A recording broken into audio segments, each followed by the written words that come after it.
But last month, we left you with a bit of a mystery, whether these two charming fellows were twin brothers separated at birth. Well, it turns out we did a little bit of genealogical research, and we found that they are indeed connected, and that connection goes back 6 generations to a common female ancestor who might have been involved with a little bit of horse thief activity.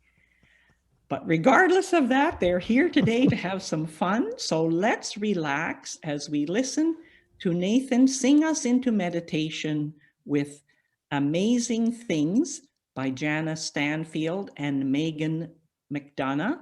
And after that, we will hear from Eric. Take it away, Nathen. Thank you, Pixie, I think.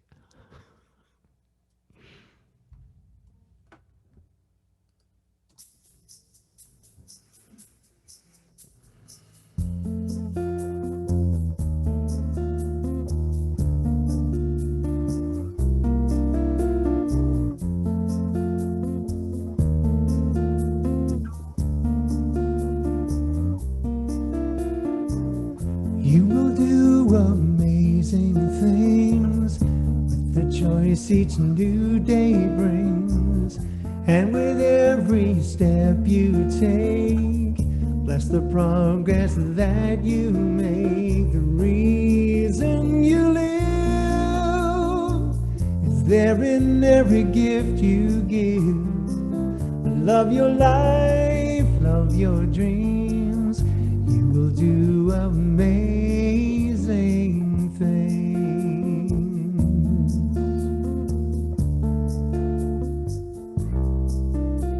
Amazing, amazing. You will do amazing things. Amazing, amazing. You will do amazing things.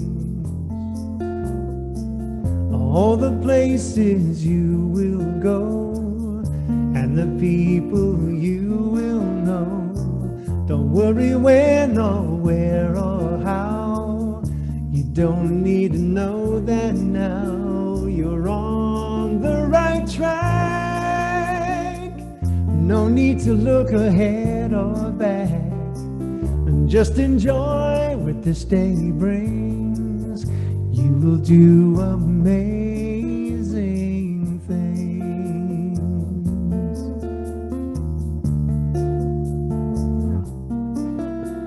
Amazing, amazing. You will do amazing things. Amazing, amazing. You will do amazing things. You don't have to work it out. Just stay in the here and now. Let your mind rest for a little while.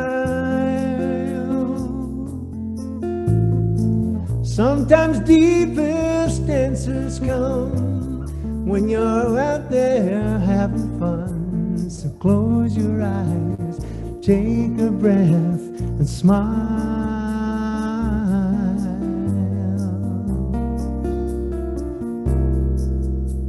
Amazing, amazing. He will do amazing things. Amazing, amazing.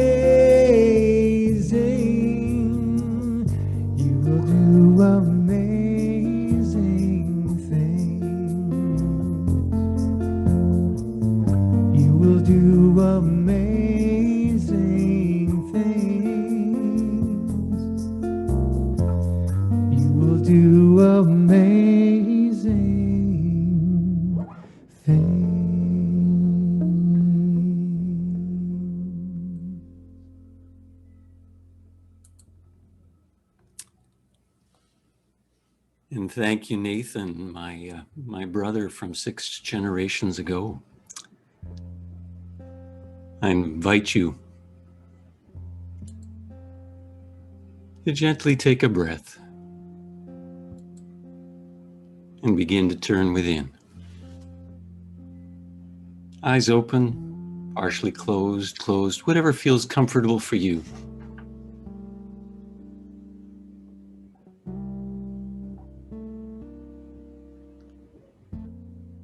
And as you hear the music from Nathen in the background, just let it take you deeper and deeper and deeper.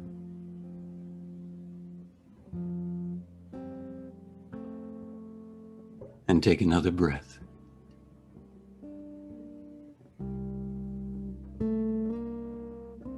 Feel the cool air or warm begin to fill your nose and your lungs.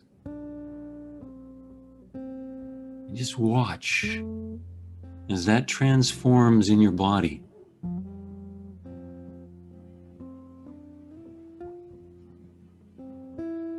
Feel different parts of your body begin to speak to you, perhaps a tingling in your chest or your hands.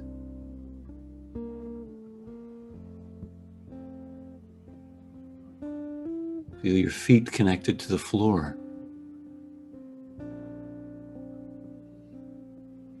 Feel your seat on the chair.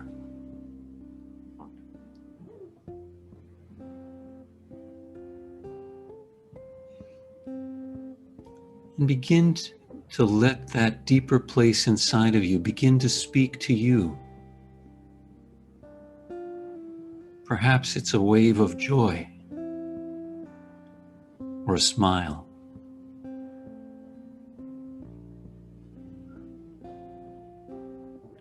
Perhaps it's a memory of grace or love.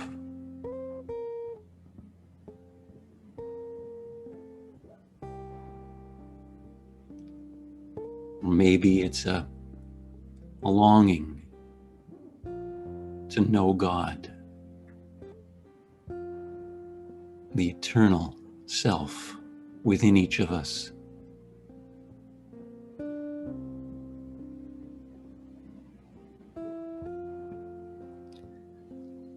I need do nothing to earn or deserve the grace of God. Simply invite it in. You don't have to be perfect. You don't even have to be good. Just willing.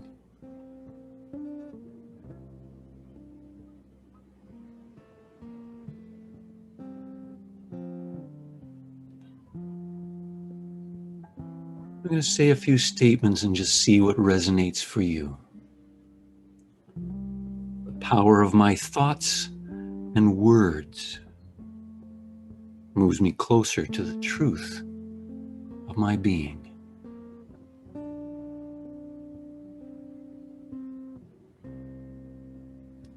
Use me in the name of love.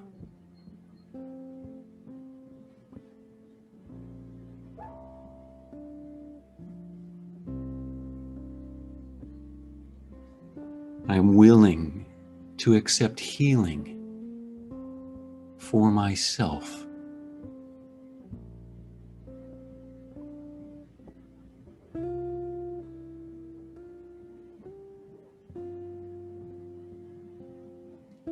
And let me use divine strength, God's strength, instead of just my own.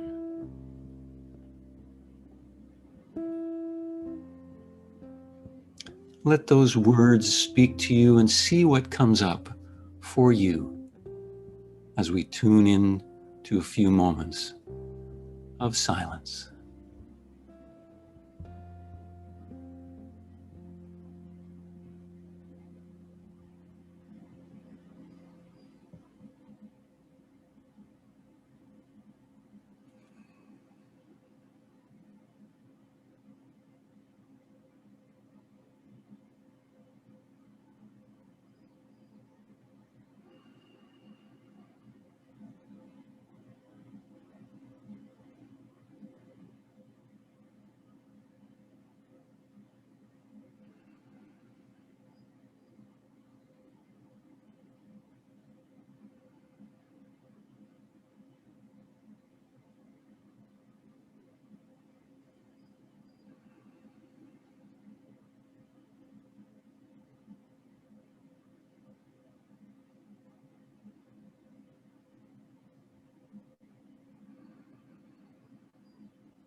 Now, as you begin to hear my voice again, and the gentle strains of Nathan's music stick begin to come back into the room, into an awareness of your body, flickering of your eyes and the light in the room around you. And begin to feel that energy within you rising up to fill you, rising up to begin to radiate out to others on this service. Feel yourself sending energy, being connected in energy and love with others here.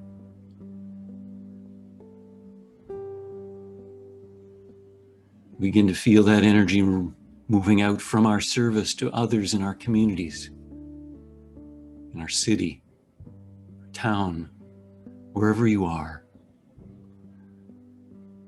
Radiating out to the earth, the sky above, all plants and beings and people. For you are a source and a center of power and love. Come back more fully into the room. Move your shoulders, your arms, your legs, whatever you need to come in and ground yourself. And I invite you to and welcome you into today's talk. Thank you, Brother Nathen. Now we'll move into what I've called, where is the power in our lives? And if you read that in perhaps the message for today's service, perhaps it's beginning to percolate ideas and thoughts for you. And I'd like to explore some of what I think may have come up and certainly has for me. So it's May, welcome to May. And as you probably have heard, the theme for today is power. So what I'd like to do is invite you to think about what thoughts and images come to mind when you think about that word. Think of it for a moment. Power. How does it touch you? What comes to mind? Well, as I was reflecting on it, what I realized is that unfortunately for many of us, most of those images tend to be of a negative kind. Think about money and power. Think about relationships and power. Think about business or religion and power. And you know, for many of us and for many centuries even, power has become a dirty word. And how sad and unfortunate that is. And that's what I want to explore with you this morning. Why might that be, would be my question. Think about, why has power become a dirty word, or a word that we tend not to use or push away? Well, I think it's because power has been used for power over other people and things, control, force, pressure, perhaps even leading into bullying or abuse. Power has also been used for self-interest, deceiving and manipulating others to get for ourselves what we think and need. And in fact, somebody by the name of Lord Acton many years ago in the British Parliament, he said, power tends to corrupt, and absolute power corrupts absolutely. What a way to think about power. You know, perhaps you're like this dog who goes, oh my God, or oh my dog. Is that all there is to power? Oh, take a breath.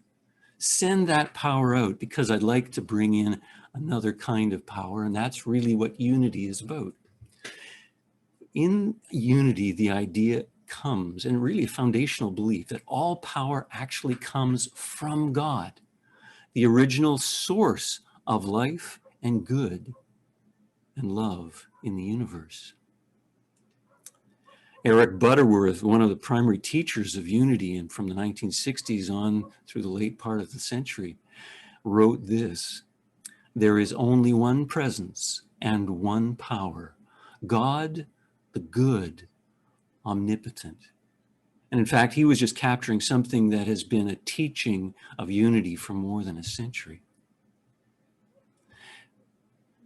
So maybe that might give you, like this little creature, and if you can see the screen, a little bit of relief to say maybe there is a different way of looking at power.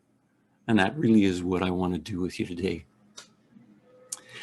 The question, though, is how do we bring these two worlds inside of us and around us together? This negative sense of power and this glowing possibility sense of power.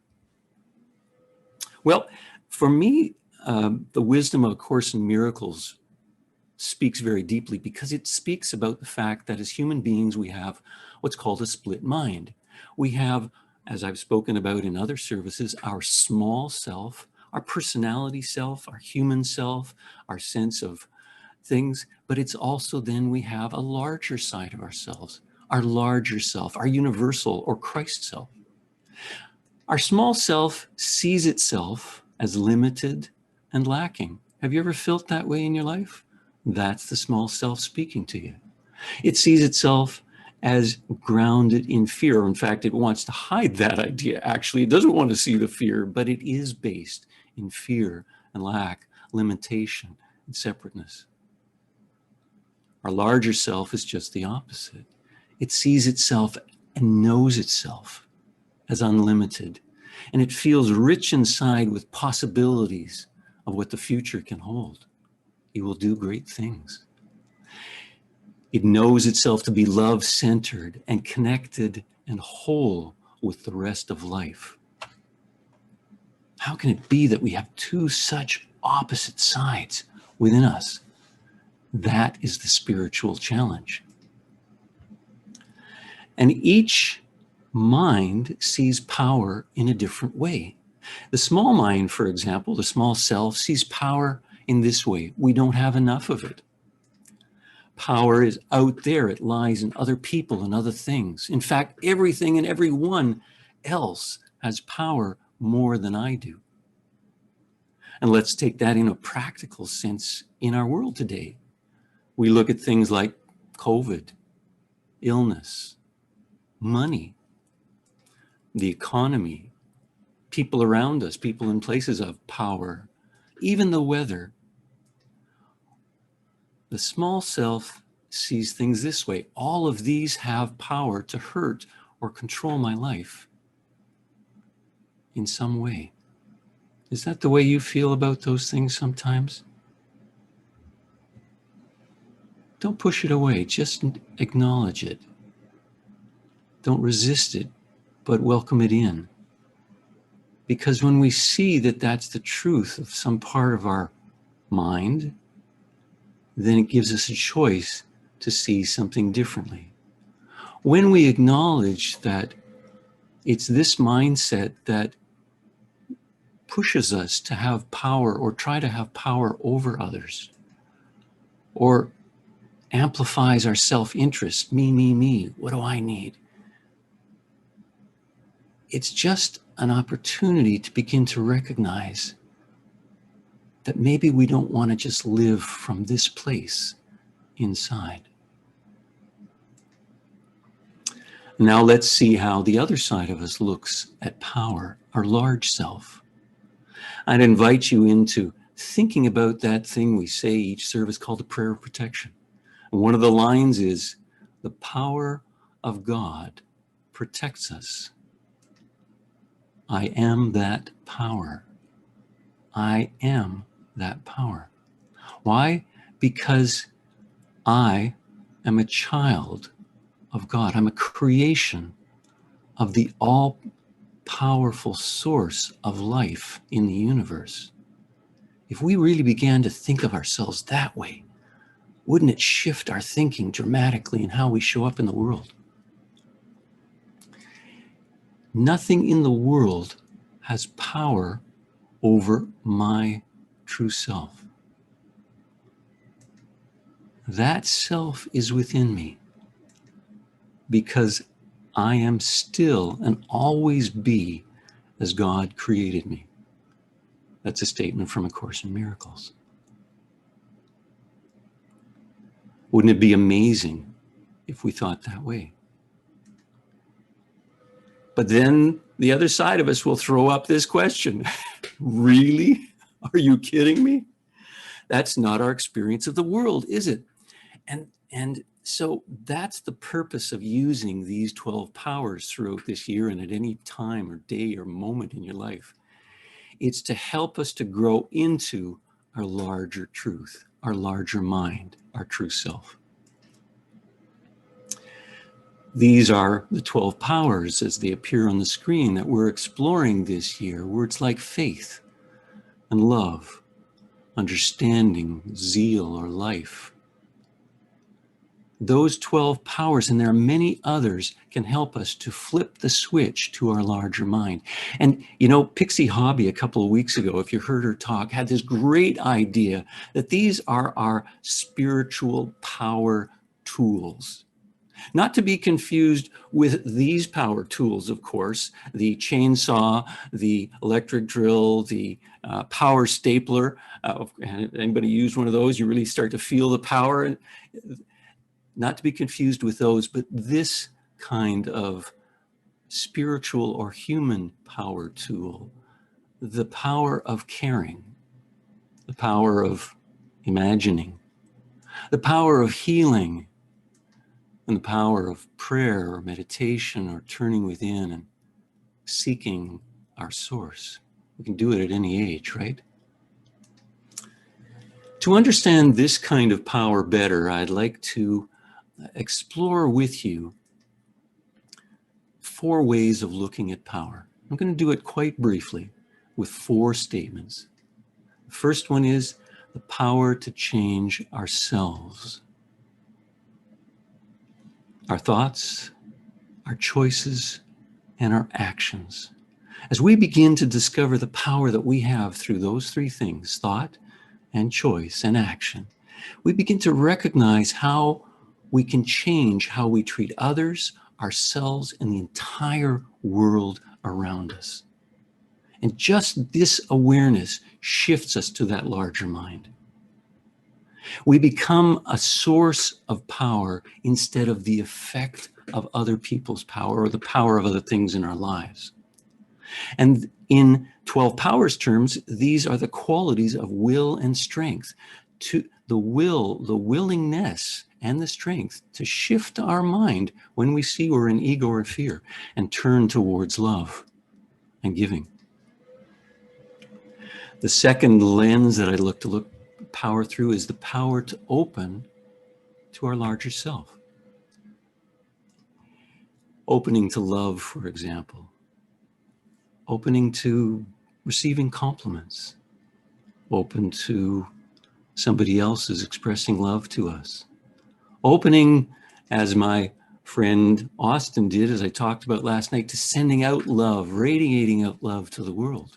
And then writing about it, speaking about it, as he did on this website called A Call to Love. And just a correction from last month, the correct web address, if you want to go there, is acalltolove.ca. I had an incorrect one last month, so if you want to go there, that's the correct address. The whole point, though, is that we have this power to open up to an energy in us and send it out into our world. Opening to peace was what shifted me through A Course in Miracles to this journey 40 years ago, because I wasn't a very peaceful person. Opening to what some call vision or passion or possibilities is another way of opening to our larger self. In 12 Powers language, it's called imagination and zeal, which we'll be talking about later in the year. Another way of opening to the large self is watching when you feel inspired, when you feel life starting to percolate inside, or asking for guidance.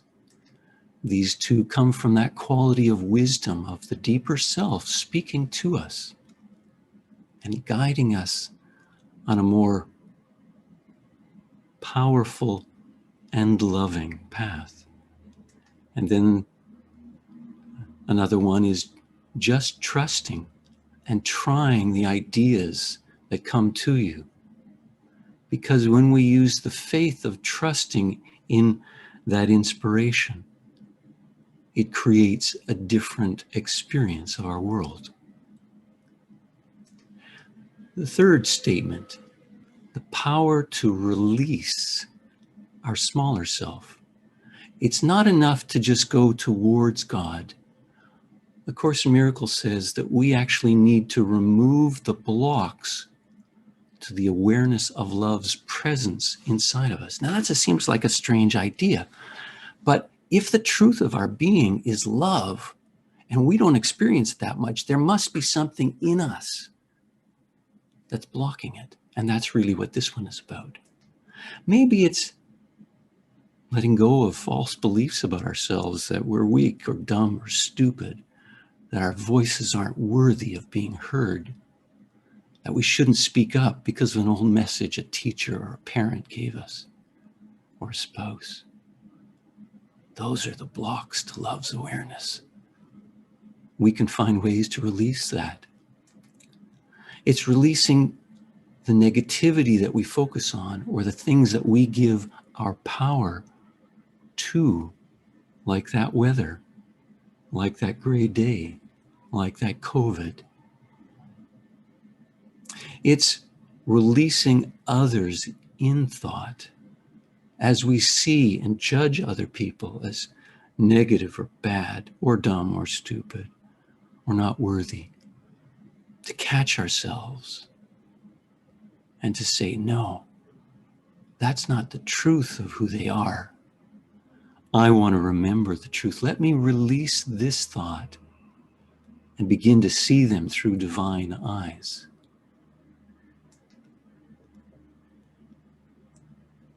And then simply say in our minds, this is not the truth of who you are. Let me see the real truth inside of you. Just listen for any of these ideas that resonate for you and see whether you might want to use that this week. A fourth statement, the power to see with what I'm calling understanding, another one of the 12 powers. 3 words came up for me as I thought about this one: compassion, acceptance, and forgiveness. And let's begin with ourselves. You know, we make mistakes, don't we? We do the wrong thing, say the wrong thing. We're pretty ignorant at times of the effects of our words or our actions on other people. If we're aware of that, can we be compassionate and accepting and even forgiving with ourselves? Or maybe it's with our guilts and our fears, something we've done in the past or something we believe about ourselves. And maybe it's we're in pain, or we are too aware of our own weaknesses. Can we be gentle, compassionate, accepting, and forgiving of ourselves and others as we see those things in them? When we see them in others, and in ourselves, can we hold them gently within our thoughts and gently turn our minds to see beyond the surface and begin to see the truth within, the love, or even the call for help? These are some of the ways of shifting. Because each of these its purpose is to help us to shift from using power from our small selves to using power from our large self. Because each of these moves us from feeling powerless, as we often do in our world, or perhaps feeling that we need to dominate or control others, to beginning to discover and find our own power And then moving on to discovering that we have within us a power greater than ourselves, and beginning to live into that. Take a breath. And see if that's an aspiration that you have within you, to discover more of your own power and to begin to become a channel for the greater power that's in you and in all of us. With each of these steps, our power to change our lives and the world begins to grow and grow and grow, because we connect with the source of power and mastery and love. But, and there's always a but, isn't there? But just as with worldly power tools like these ones, the saw or the drill or whatever, we need to learn and practice how to use them, because we need to be able to master them before we use them in the world, or actually learn to use them in the world as we master them. Because you wouldn't want to have somebody cutting your hair with a power saw, would you, like this woman's doing? We'd want mastery of that person. We got to learn how to use these spiritual power tools in our lives. So let me do a quick recap as I begin to close. Why does power have such a negative connotation with money, relationships, business? Well, I think it's because for many centuries, power has been guided by the ego, that little scared self inside all of us. And what about religion? Well, why have we been told for decades and centuries and millennia to just believe what somebody else says? To do as we're told, or what somebody else is saying we should be? And feeling guilt and fear if we don't follow the rules, the ways that others say it is? Well, again, it's that same scared self speaking through the form of religion. You know, I believe that religion and spirituality was never meant to be that way. To the spirit, to the higher self, it is actually a path of liberation and freedom and healing. It's a path of release from fear, from guilt, and from control. And if you don't experience it that way, even in my words, push what I'm saying aside and listen for your own truth, the one that brings life and possibilities and healing to you. How? By recognizing the power within you. In the last week or two, I received an email from Hay House. You may know the publishing company that Louise Hay began and published her works, and Wayne Dyer and many others. And here was the title. It said, "You are a wellspring of power." Well, something in me was intrigued and engaged, and so I pulled out a pad and my favorite quill pen. Doesn't everybody use a quill pen these days? And I began to write down ideas of how I am a wellspring of power. Well, here's some of what I wrote, and here's what I invite you to consider. We have the power to care, to listen, to touch, or to help someone. We have the power to see beauty, to share love, and to be inspired and inspire others. We not only have that power, but we have power percolating through us. We have the power to heal with our past, to imagine a different and better future for ourselves and for all. We have the power to ask for help in creating it, of other people and of divine source. We have the power to experience miracles.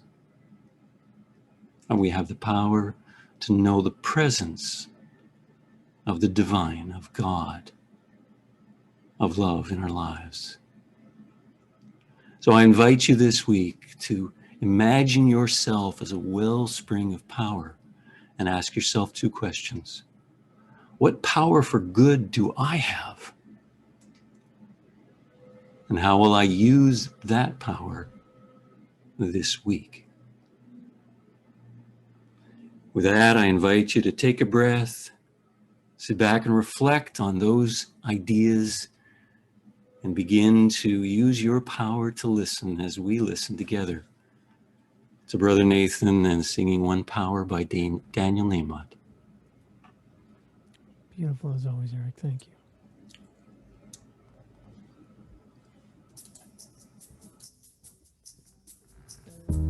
One power, one power, one power,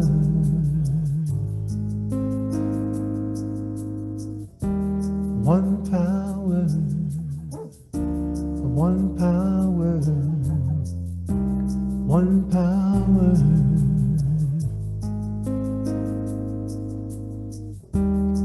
There's one power invisible,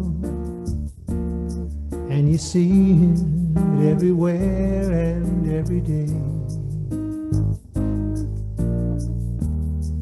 One power indescribable, and you speak of it with every word you say. Mysterious until you know the truth. As simple as the love inside of you. Call it God, call it Spirit, call it Jesus, call it Lord, call it Buddha, Baha'u'llah, angel's wings or heaven's door. By whatever name you give it, it's all one power, can't you see? It's the power of the love in you and me. One power, one power, one power.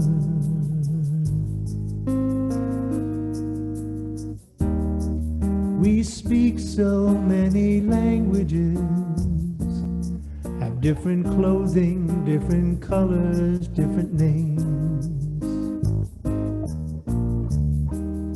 But different is only dangerous when we forget that in the heart we're all the same. Remember, once we close our eyes to see that such distances were never meant to be.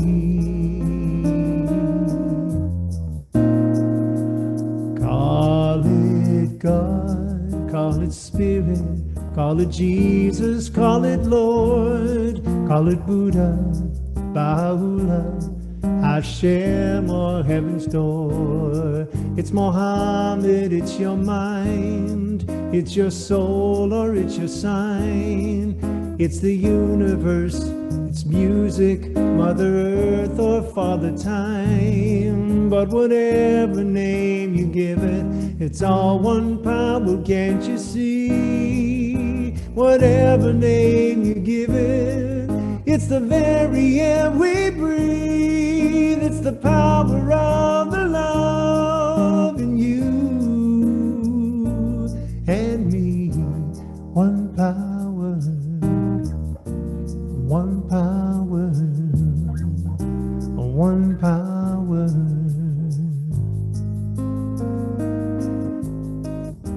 one power, one power, one power. It's the moment of creation, it's an everlasting peace. It's the freedom of forgiveness. It's the sweetness of release. It's the joy of inspiration. It's the sunshine on your face. It's the birthright of all nations. It's the boundlessness of space. It's the beauty of a baby. The serenity of sleep. It's the anger we abandon for its love that's most deep. It's one power, one power.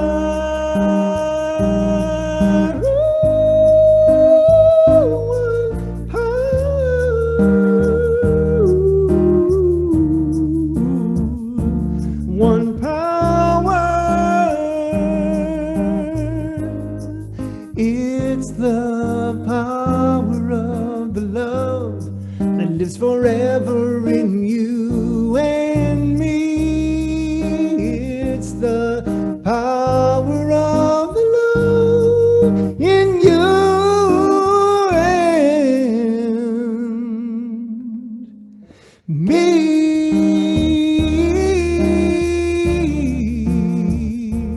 One power.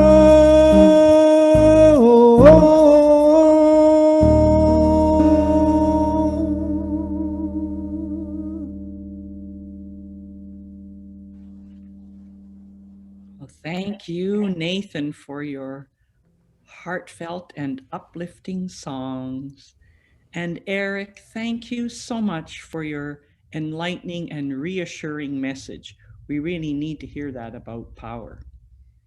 Very important, our mastery.